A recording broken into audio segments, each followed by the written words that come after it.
Hello students, welcome back to our video lecture on reported speech, જેને આપણે direct indirect speech પણ કહીએ છીએ. છેલ્લા 2-3 વિડિયો સેશનથી આપણે ડાયરેક્ટ ઇનડાયરેક્ટ એટલે કે રિપોર્ટેડ સ્પીચ જે છે એના પેસેજની પ્રેક્ટિસ કરીએ છીએ. લાસ્ટ વિડિયો સેશનની અંદર આપણે 5 અને 6 પેસેજ જોયેલા હતા.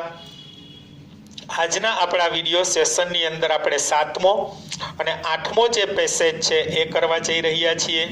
હવે પેસેજમાં કઈ બાબતમાં ધ્યાન રાખવાનું છે એ તમને પહેલેથી કહેતો આવું છું. એ ઉપરાંત આપણી જે 5 પ્રકારની વાક્ય રચના, એની અંદર કઈ કઈ જગ્યાએ ક્યાં ક્યાં શું ફેરફાર કરવાના છે એ યાદ રાખવાનું છે. અને એની સાથે સાથે આપણે જે નિયમ આપેલા હતા એ નિયમો જે છે એને પણ યાદ રાખવાના છે. એના આધારે તમે કોઈ પણ પેસેજ જે છે એને સારી રીતે ઇનડાયરેક્ટ સ્પીચમાં રજૂ કરી શકશો. તો હવે આજનો જે આ પેસેજ આપણને આપેલો છે એમાં શું કહેવા માંગે છે? Do you have today's newspapers? C asked. C અને હી વચ્ચે આપણને ટોક આપેલી છે. તેણીએ પૂછ્યું કે આજનું ન્યૂઝપેપર તમારી પાસે છે. Which one do you want? Gujarat or Bhaskar? એટલે કે ગુજરાત સમાચાર જોઈએ છે કે ભાસ્કર જોઈએ છે? હી આસ્ક્ડ. કોઈ સ્ત્રી અને કોઈ પુરુષ અથવા તો છોકરો અને છોકરી એમની વચ્ચે આપણને વાત આપેલી છે. તો અહીંયા એમ કે છે નાઈધર, ટૂંકો જવાબ આપેલો છે. બેમાંથી એકઈ નથી જોતું. Only the times of India. એણે જે પેપર જોઈએ છે એ કયો જોઈએ છે? ટાઈમ્સ ઓફ ઇન્ડિયા વાળું પેપર જોઈએ છે. તો પછી આગળ કહે છે, એટલે આ કોણે કીધેલું હશે? સીએ કીધેલું હશે વાક્ય. તો આગળ એમ કહે છે કે આઈ don't buy such a newspaper. હું આવા કોઈ છાપાઓ ખરીદતો નથી. As doesn't offer any gift. કારણ કે આવા છાપાઓ છે એ કોઈ ગિફ્ટ આપતા નથી. એટલે હીની માન્યતા એવી છે. તો આગળ સી જે છે એ પાછો જવાબ આપે છે, oh what a poor mentality you possess. એટલે એમ કે છે કે તારી માનસિકતા છે એ કેટલી બધી તું નબળી ધરાવે છે. બરાબર છે, ગિફ્ટ સાથે ન જોવાનું હોય, પણ જે સારા સમાચાર, ન્યુટ્રલ સમાચાર આપે એ બાબતને ધ્યાનમાં લઈ અને સી જે છે એને આવું કહી રહી છે. તો હવે આપણને જે આ પેસેજ આપેલો છે એ પેસેજની અંદર ક્યાંક આપણને બોલનાર સાંભળનાર આપેલા છે, ક્યાંય નથી આપેલા. તો આપણે આખી જે ટોક જે છે એને ધ્યાનમાં રાખી અને નક્કી કરવાનું કયું હીનું વાક્ય છે અને કયું સીનું વાક્ય છે. તો જો પહેલું જ વાક્ય આપણે જોઈએ તો સી જે છે એ પ્રશ્ન પૂછે છે હીને, અને આપણને વાક્ય જે છે એ પ્રશ્નાર્થ વાક્ય રચના આપેલું છે. અને પ્રશ્નાર્થ વાક્ય રચનાની અંદર પણ તમે જોશો તો 2 પ્રકારની વાક્ય રચના આવશે. એક સાદી પ્રશ્નાર્થ વાક્ય રચના આવશે અને એક WH આવશે. અહીંયા આપણને જે વાક્ય રચના આપેલી છે એ સાદી પ્રશ્નાર્થ વાક્ય રચના છે, એટલે એમાં આપણે સંયોજક તરીકે ઇફ અથવા તો વેધરનો ઉપયોગ કરીશું. તો પહેલું વાક્ય જો આપણે લખવું હોય તો શું થશે એ લખીએ. C asked. હવે સાંભળનાર હી છે એટલે એનું શું થઈ જશે? હિમ થઈ જશે. બરાબર છે, સી કે છે તો સ્વાભાવિક છે સાંભળતું કોણ હશે? હી. તો સી આસ્ક્ડ હિમ. હવે આપણી પ્રશ્નાર્થ વાક્ય રચના સાદી છે એટલે સંયોજક તરીકે આપણે ઇફ મૂકીએ છીએ. બરાબર છે, સી આસ્ક્ડ હિમ ઇફ. હવે અંદર આપણને પ્રશ્નાર્થ વાક્ય રચના આપેલી છે. એ પ્રશ્નાર્થ વાક્ય રચનાની વિધાન વાક્ય રચના જે છે આપણે કરવાની છે. તો do you have today's newspaper? તો એનું શું થશે? You have today's newspaper. Do નીકળી જશે. તો યુ એટલે કોણ થશે? બીજો પુરુષ. અને કર્તા વિભક્તિ તો આપણે સાંભળનાર અને કર્તા વિભક્તિ લેવાની. તો હી થઈ જશે. હેવ એટલે સાદો વર્તમાન કાળ, એનું આપણે હેડ કરી નાખશું. અને ત્યાર પછી ટુડેઝ ન્યૂઝપેપર કહે છે તો આજની બદલે ટુડેની બદલે આપણે શું કહેવાનું? ધેટ ડે કહેવાનું. તો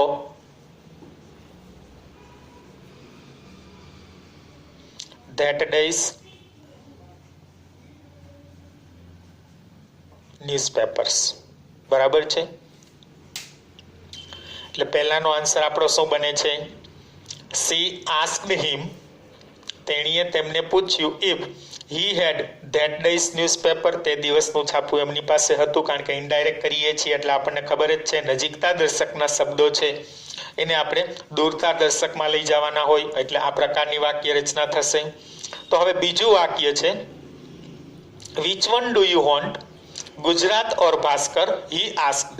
એટલે હી જે છે એ પણ પ્રશ્ન પૂછે છે, તમારે ક્યુ જોઈએ છે. તો આ વાક્ય રચના છે એ પણ આપણને પ્રશ્નાર્થ વાક્ય રચના આપેલી છે, પણ આ પ્રશ્નાર્થ વાક્ય રચનામાં આપણે જોશું તો આપણને WH કે HW થી પ્રશ્નાર્થ વાક્ય રચના આપેલી છે. એટલે એમાં સંયોજક તરીકે આપણે ઇફ અથવા તો વેધરનો ઉપયોગ કરીશું નહીં. તો આગળ શું થશે? હી આસ્ક્ડ હર.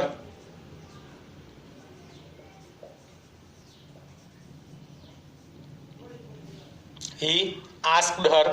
હવે ઇફ કે વેધર તો આપણે મૂકવાનું નથી, તો વિચ વન તો ભેગું જ આવશે. હવે જો ડુ યુ વોન્ટ આપેલું છે એનું આપણે પ્રશ્નાર્થમાંથી વિધાન કરીએ તો શું થશે? યુ વોન્ટ થશે. હવે યુ એટલે શું? તો કે બીજો પુરુષ અને કર્તા વિભક્તિ. તો આપણે શું મૂકવાનું થશે? સાંભળનાર અને કર્તા વિભક્તિ. તો હરનું શું થઈ જશે? સી થઈ જશે. વોન્ટ એટલે સાદો વર્તમાન કાળ, એનો સાદો ભૂતકાળ એટલે વોન્ટેડ થઈ જશે. બરાબર છે. Which one C wanted. બરાબર. ગુજરાત ઓર ભાસ્કર. તો પાછળ તો એમને જ છે, એમને લખવાનું થશે.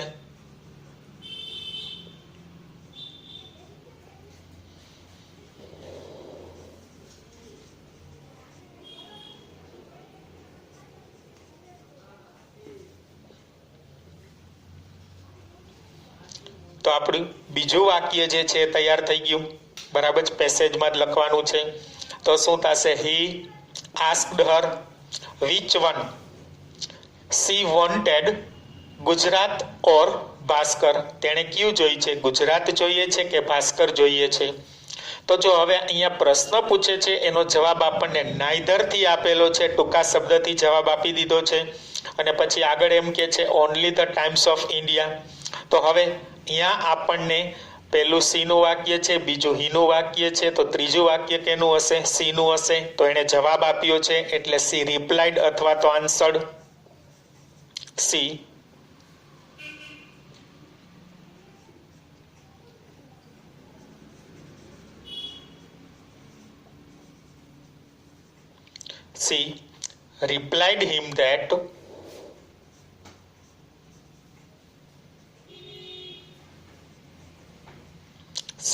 replied him that she wanted neither.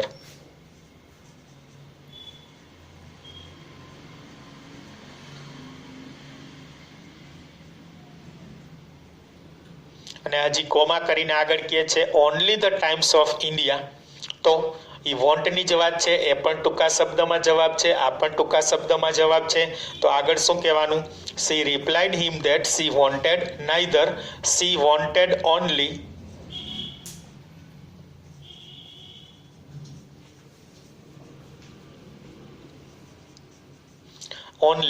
the times of India.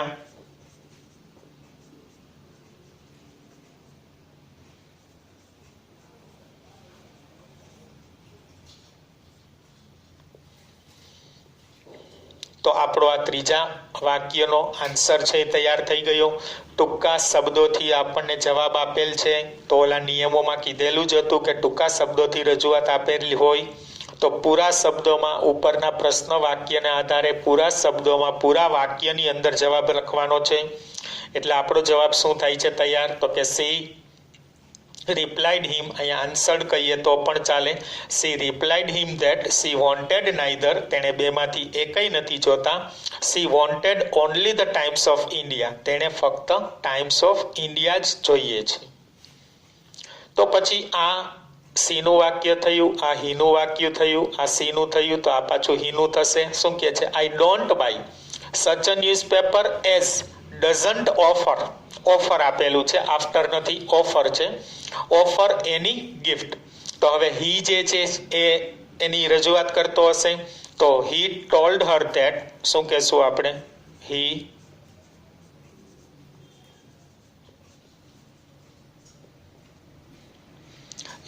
Told Har that. હવે આઈ આપેલું છે, પ્રથમ પુરુષ કર્તા વિભક્તિ આપેલી છે. તો બોલનાર અને કર્તા વિભક્તિ લખશું એટલે આપણે શું લખશું ત્યાં? હી. ડોન્ટ આપ્યું છે તો શું થઈ જશે? ડીડન્ટ થઈ જશે, સાદા વર્તમાન કાળનો સાદો ભૂતકાળ. પછી બાય તો એમને જ રહેશે મૂળરૂપ જ, કારણ કે એક ભૂતકાળ કરી નાખ્યું છે એટલે બાયનું બોટ કરવાનું થતું નથી. સચ અ ન્યૂઝપેપર,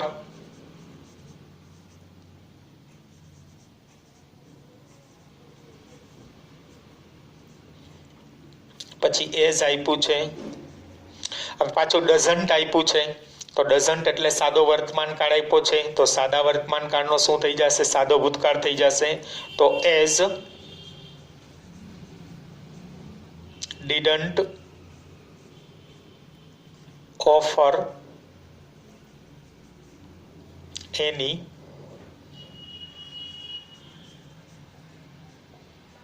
ગિફ્ટ. તો આપણો ચોથાનો આન્સર પણ તૈયાર થઈ ગયો. ચોથામાં શું આન્સર બન્યો એ જોઈ લઈએ પાછું. હી ટોલ્ડ હર ધેટ, તેણે તેણીને કહ્યું કે આઈ ડોન્ટ બાય, તો આપણા માટે શું થઈ જશે? હી didn't by such a newspaper as, પછી ડઝન્ટ આપ્યું છે, તો ડઝન્ટનું શું કરી નાખશું આપણે? Didn't offer any gift. હવે ત્યાર પછીનું વાક્ય છે તો એ પાછું સી બોલતી હશે. આખો ક્રમ આવી ગયો. સી, પછી હીનું વાક્ય, પછી સીનું વાક્ય, પાછું હીનું વાક્ય. તો આ કેનું હશે? સીનું વાક્ય હશે.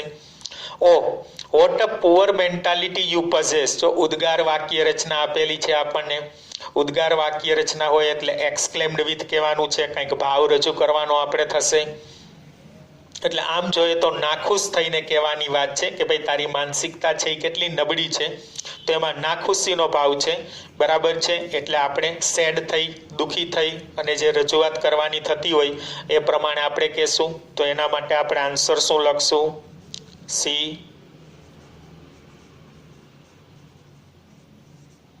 આમાં ઓહ આપેલું છે એટલે સેડ અથવા સોરોનો ભાવ જ રજૂ કરશે અને મૂકવાનું થશે નહીં. She exclaimed with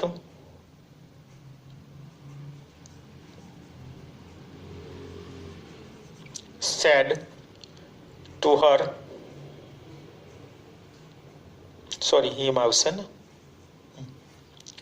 C exclaimed with said, said કહી શકો, સોરો કહી શકો, રિગ્રેટ કહી શકો. બરાબર છે, પણ ઇઝી શબ્દ હોય તમે લખી શકો. C exclaimed with said to him that, સંયોજક તરીકે આપણે ધેટ મૂકીએ છીએ એટલે ધેટ આવશે. હવે આપણને ઓ શબ્દ કાઢી નાખીએ છીએ. આ હોટ વાળી ઉદ્ગાર વાક્ય રચના જે છે એને પણ વિધાન કરવાની છે. તો એની અંદર આપણને કર્તા અને ક્રિયાપદ છે એ વાક્યને અંતે આપેલું હશે એટલે યુ પઝેસ. પઝેસ એટલે ધરાવવું. બરાબર છે, હોવું અથવા તો શું થશે? ધરાવવું. તો you possess a very poor mentality, એવું આપણું વિધાન વાક્ય થશે. હવે યુ એટલે કોણ? તો કે બીજો પુરુષ અને કર્તા વિભક્તિ. તો આપણે શું મૂકશું? સાંભળનાર અને કર્તા વિભક્તિ. તો એનું આપણે શું કરી નાખશું? હી કરી નાખશું.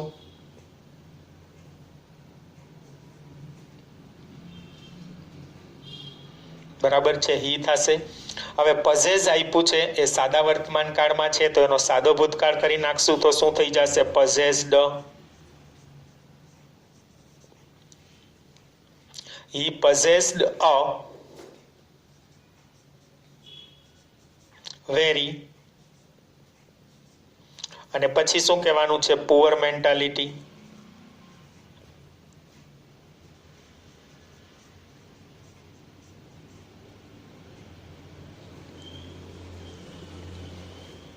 તો આ આપણું છેલ્લું વાક્ય છે એ બની ગયું. શું બને છે? સી એક્સક્લેમ્ડ વિથ સેડ, કારણ કે અહીંયા રજૂઆત જ એ એવી કરે છે એટલે એમાં દુઃખનો ભાવ રહેલો છે. એટલે એમ કે છે exclaimed with said to him that he possessed a very poor mentality. Mentality એટલે શું થશે? માનસિકતા. બરાબર છે. તો આપણો 7મો પેસેજ હતો જેની અંદર આપણે પ્રશ્નાર્થ વાક્ય રચના આવી, ટૂંકા શબ્દોથી જવાબ આપેલું હતું એ પણ આવી ગયું, અને સાથે સાથે ઉદ્ગાર વાક્ય રચના પણ આવી ગઈ, વિધાન વાક્ય રચના પણ આવી ગઈ. તો સ્ટુડન્ટ્સ તમને ખ્યાલ આવી ગયો હશે કે આવી રીતના આપણને પેસેજ આપેલો હોય તો એને ઇનડાયરેક્ટ સ્પીચ કરીએ ત્યારે કેવી રીતના રજૂ કરવો અને કઈ કઈ જગ્યાએ ધ્યાન આપવું. Okay, clear? હવે સ્ટુડન્ટ્સ આપણે 8મા પેસેજની અંદર જોઈએ શું કહેવા માંગે છે. કોંગ્રેચ્યુલેશન્સ યાત્રા ઓન યોર, યાત્રા કોઈ છોકરીનું નામ આપણને આપેલું છે, on your brilliant success at the HSC examination said Tirth. Yatra અને તીર્થ વચ્ચે આપણને ટોક આપેલી છે. એટલે પહેલું વાક્ય તીર્થ બોલે છે અને યાત્રાને કહે છે કોંગ્રેચ્યુલેશન્સ એક નવો આપણને શબ્દ આપેલો છે, એનું વર્બ બનાવી અને કોંગ્રેચ્યુલેટેડ આપણે કરવાનું છે. એવડા લખીએ ત્યારે ખ્યાલ આવી જશે. ત્યાર પછી થેન્ક યુ કહે છે, એ પણ એક એવો શબ્દ આવે છે, thank you. And the same to you, અહીંયા and the same to you એટલે શું? તો કે એમને પણ કોંગ્રેચ્યુલેશન જ કહેવાની વાત છે, આભાર વ્યક્ત કરે છે. અને સેમ ટુ યુ એટલે શું? તો કે તને પણ કોંગ્રેચ્યુલેશન. તીર્થ યાત્રાએ એમને કહ્યું, બરાબર. What is your career plan for the future? એટલે એમ કે છે ભવિષ્યનો તારો કારકિર્દીનું આયોજન શું છે, ભવિષ્યમાં કારકિર્દી પ્લાનિંગ શું છે. એક્સપોર્ટ બિઝનેસ, જો ટૂંકા શબ્દથી જ જવાબ આપી દીધો એટલે ત્યાં આપણે પૂરો જવાબ રજૂ કરવો પડશે. અને ત્યાર પછી છેલ્લું વાક્ય આપણને આપેલું છે, what an exciting career for the 21st century said Tirth. ત્યાં તીર્થ કહે છે, બરાબર છે. એટલે આમ જોઈએ તો આપણને તીર્થ અને યાત્રા વચ્ચેની ટોક આપેલી છે. તો હવે પહેલું વાક્ય આપણે કરવા જઈ રહ્યા છીએ, તો તીર્થ અને યાત્રા વચ્ચે છે, બરાબર છે. તો અહીંયા કોંગ્રેચ્યુલેશન્સ, અને અહીંયા જો તમે જોશો તો આ એક પ્રકારનો શબ્દ સમૂહ જ છે, આમાં તમને ક્યાંય ક્રિયાપદ દેખાતું નથી. એટલે કોંગ્રેચ્યુલેશન્સ છે એના ઉપરથી આપણે આનું ક્રિયાપદ કોંગ્રેચ્યુલેટેડ કરી નાખશું અને ઓન યોર બ્રિલિયન્ટ સક્સેસથી એમનેમ વાક્યને આપણે જોડી દેશું. તો જો પહેલાનો આન્સર આપણે લખવાનો થતો હોય તો શું થશે? તો પહેલા આપણે તીર્થ લખીશું, બોલનાર છે. ખાસ યાદ રાખજો, કોંગ્રેચ્યુલેશન્સ આપણને આપેલું હોય ત્યારે તેનું વર્બ કરી અને ઈડી લગાડી દેવાનું થતું હોય છે. તો આપણે શું કરશું? તીર્થ.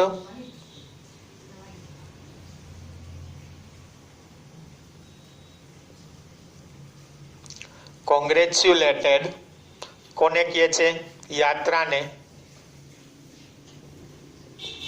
તીર્થ કોંગ્રેચ્યુલેટેડ યાત્રા. હવે જો પછી આ જોડી જ દેવાનું છે, પાછળ આ શબ્દ સમૂહ જ આપણને આપેલો છે.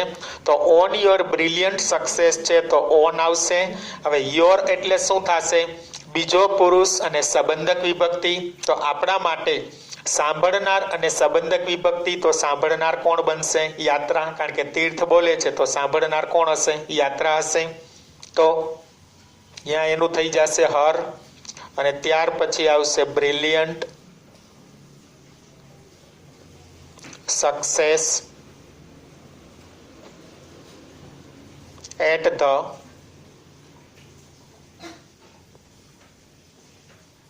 HSC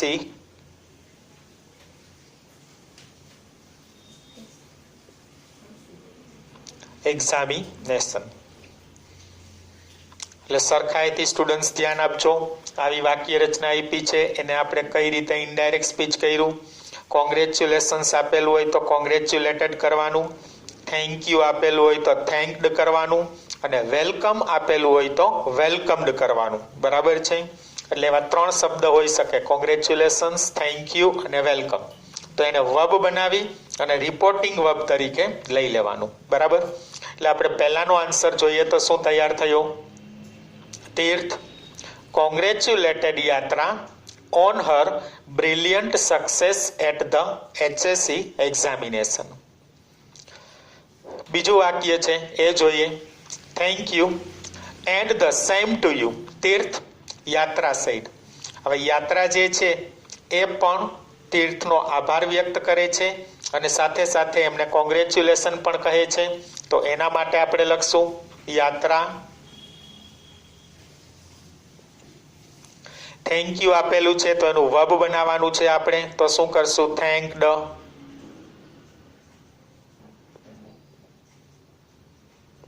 કોને આભાર વ્યક્ત કરે છે? હિમને.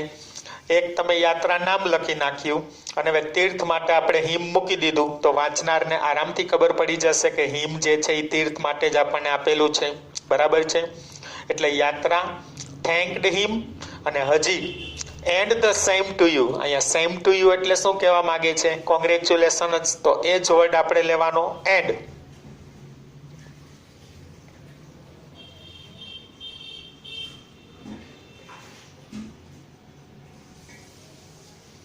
Congratulated him also. એટલે કે એનો અર્થ શું થશે? તો કે યાત્રા જે છે એણે તીર્થનો આભાર પણ વ્યક્ત કર્યો અને સાથે સાથે એમને અભિનંદન પણ પાઠવ્યા. એટલે બીજાનો આન્સર આપણે આ રીતે તૈયાર કરીએ છીએ. Yatra thanked him and congratulated him also. બરાબર છે. એન્ડ ઓલ્સો આપણે અહીંયા લખી નાખીએ, અહીંયા નથી લખતા. And also congratulated him. Okay. હવે ત્યાર પછીનું આપણને વાક્ય આપેલું છે, what is your career plan for the future. આ ખરેખર પ્રશ્નાર્થ વાક્ય હોવું જોઈએ, એટલે ક્વેશ્ચન માર્ક કરી નાખીએ છીએ. તો હવે પ્રશ્ન કોણ પૂછતું હશે? તો આપણને ખબર પડી જશે. પહેલું વાક્ય આપણને તીર્થનું આપેલું છે, એના પછી બીજું વાક્ય જે છે એ યાત્રાનું આપેલું છે. તો આ ત્રીજું વાક્ય જે આપણું હશે એ પણ કોનું હશે? તીર્થનું હશે. તો એમ કે છે what is your career plan for the future. પ્રશ્ન પૂછે છે એટલે આપણે શું લખશું? તીર્થ.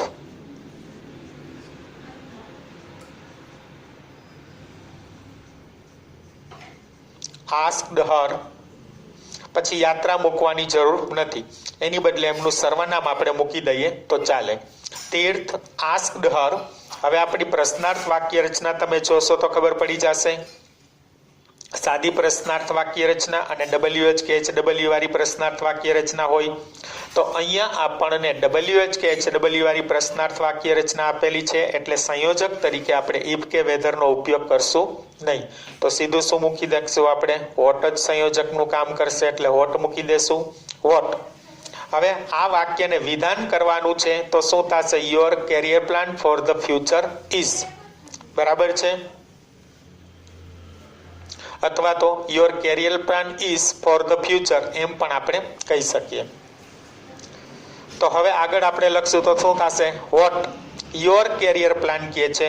યોર આપણને આપેલું છે બીજો પુરુષ અને સંબંધક વિભક્તિ આપેલી છે, તો આપણે સાંભળનાર અને સંબંધક વિભક્તિ લખશું, એટલે હર.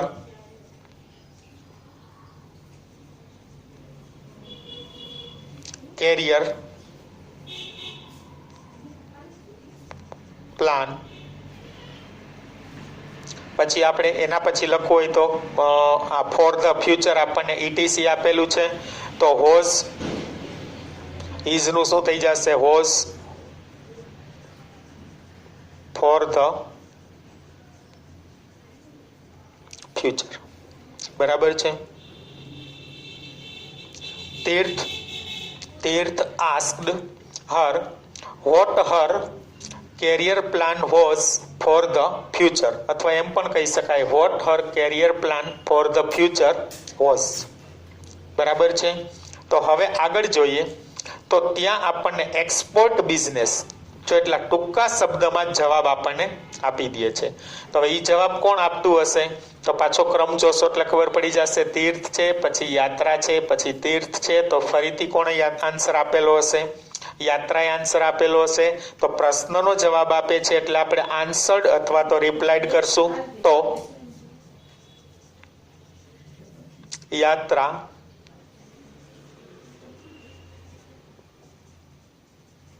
replied him that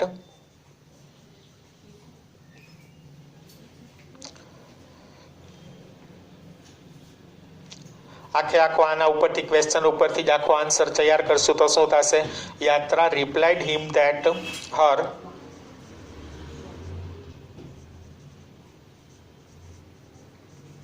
career plan for the future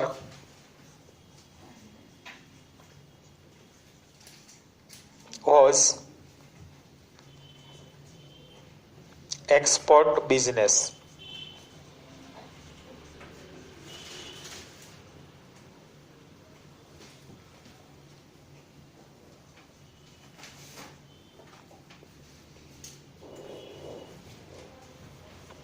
તો આપણો આ ચોથાનો આન્સર પણ તૈયાર થઈ ગયો.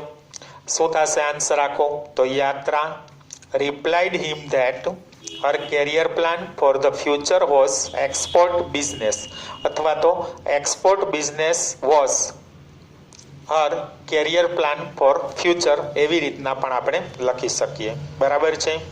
તો તો આપણે આ રીતે ચોથાનો આન્સર તૈયાર કર્યો. અને હવે ત્યાર પછી લાસ્ટ આપણને સેન્ટેન્સ આપેલું છે, what an exciting career for the 21st century said Tirth. પણ તમે વાક્ય જોશો તો ખબર પડી જશે કે વાક્ય આપણને કેવું આપેલું છે, ઉદ્ગાર વાક્ય આપેલું છે, એટલે એક પ્રશંસાની વાત છે.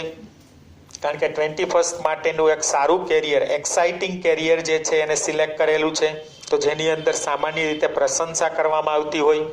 તો હવે એ રજૂઆત કોણ કરે છે? તીર્થ રજૂઆત કરે છે અને પ્રશંસાનો ભાવ રજૂ કરવાનો છે. તો તીર્થ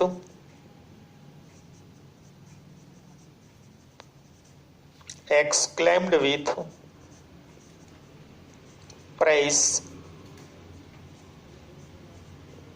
to her.